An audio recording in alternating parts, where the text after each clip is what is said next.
ආයිබෝවන් යාළුවනේ අපේ ජීවිතේ සෑම මොහොතකම හරි ලස්සන දේවල් විඳින්න තියෙනවා හරිම සතුටින්.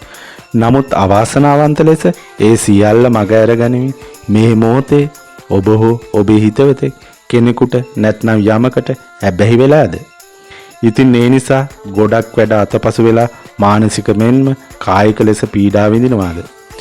ඇබ්බැහි වීමකින් ගැලවෙන්න නම් ශක්තිමත් අදිෂ්ඨානයක්, නිවැරදි මඟ පෙන්වීමක් සහ සහයෝගයක් අත්‍යවශ්‍යයි.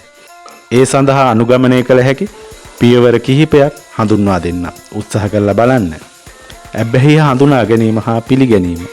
Taman යමකට දෙයකට ඇබ්බැහි වෙලා නම් ඒ ගැන මුලින්ම පිළිගන්න එක තමයි වැදගත්ම පියවර. ඒක ප්‍රතික්ෂේප කරමින් ඉන්න තාක්කල් වෙනසක් කරන්න අමාරුයි. ඇබ්බැහිය නිසා Tamanට සහ අන් අයට වෙන හානිය ගැන අවබෝධයක් ගන්න එකත් වැදගත්. ඊළඟට ඉලක්කයක් තබා ගන්න.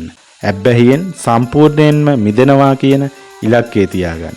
ඒ වගේම ඒ ඉලක්කයට ළඟා වෙන්න පුංචි පුංචි පියවරවල් වලට බෙදා ගන්න. උදාහරණයක් විදිහට දවසින් දවස හෝ සතියෙන් සතිය භාවිතය අඩු කරනවා වගේ ඉලක්ක තියාගන්න පුළුවන්. ඊළඟට සහාය පැතීම. මේ ගමන තනියම යන්න අමාරු වෙන්න පුළුවන්. ඒ නිසා පවුලේ අයගෙන්, මිතුරන්ගෙන් සහායක කණ්ඩායම් වලින් උදව් ඉල්ලන්න. ඇබ්බැහිය ඊට අවදානම් මට්ටමේ හෝ නරක ඇබ්බැහියක් නම් වෘත්තීය උපදේශකයෙකුගේ හෝ මනෝවිද්‍යාඥයෙකුගේ සහාය ලබා ගන්න.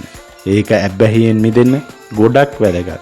ඔවුන්ට මේ සඳහා නිවැරදි මඟ පෙන්වීමක් සහ ප්‍රතිකාර ලබා දෙන්න පුළුවන්. ඉතින් ඊට පස්සේ ඇබ්බැහියට හේතු වූ කරුණු හඳුනා ගැනීම. ඇබ්බැහිය පටන් ගන්න හේතු වුණේ මොනවද කියලා හොයාගන්න උත්සාහ කරන්න.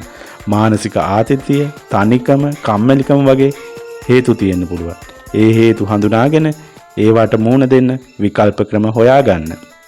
ඉතින් ඊළඟ කාරණය නම් ඇබ්බැහි තත්ත්වය වර්ධනය වන ස්ථාන හා තත්ත්වය හඳුනාගෙන ඒවාගෙන් ඈත් වීම.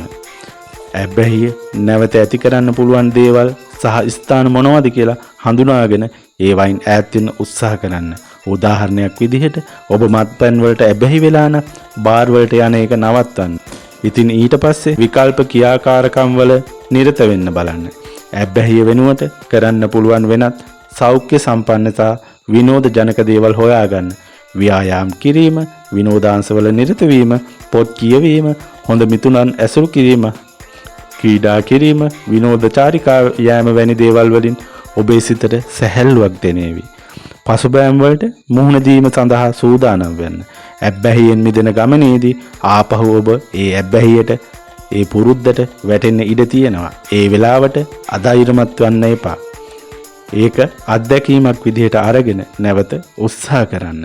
ඒ වෙලාවට සහාය දෙන අයගෙන් උදව් ඉල්ලන්න. ඉතින් ඊට පස්සේ ධනාත්මකව සිටීම.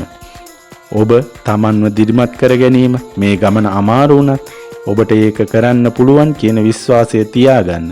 ඔබ කරන පොඩි ප්‍රගතියකට පවා ඔබව අගය කරන්න. Tamanට ආදරය කරන්න. Taman ගැන සැලකිලිමත් වෙන්න. දිගු කාලීන සැලසුමක් විදියට නැවත ඇබ්බැහි ඇති නොකර ගැනීමට ඇබ්බැහි වීමකට යොමු වන හේතු සියල්ල ඉවත් කරගන්න. මතක තියාගන්න. ඇබ්බැහි වීමකින් ගැලවෙන්න කාලය සහ කැපවීම නම් අවශ්‍යමයි. ඒත් නිවැරදි උත්සාහය සහ සහයෝගය තිබුණොත් ඔබට ඒක කරන්න පුළුවන්. ඔබට උදව් අවශ්‍ය නම් ඒ සඳහා සුදුසු අයගෙන් හෝ ආයතන වලින් සහාය පැතීමට පසුබට වෙන්න එපා. ශ්‍රී ලංකාවෙත් මේ සඳහා සහයෝගය දෙන ආයතන සහ උද්දකයන් සිටිනවා. ඉතින් මේ කාරණා ඔයාට වැදගත් කියලා හිතෙනවා නම් අපේ channel එක subscribe කරන් යන්න. ගිහිල්ලා එන්නම්.